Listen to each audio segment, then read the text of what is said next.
мечтает дожить до 150, и пока казачьего полка заставляет солдат совокупляться друг с другом, убивать украинцев не грех. Москва требует амнистии, снятия санкций и отказ Украины от НАТО в обмен на мир.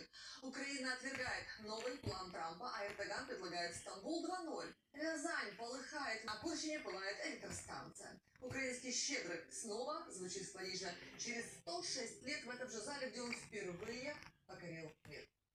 Обо всем об этом уже через несколько сегодня, чтобы не потеряться на просторах YouTube. Ну что ж, начинаем. Конечно. Мы цели даже определенные ставим перед собой по увеличению средней продолжительности жизни. И все правильно делаем.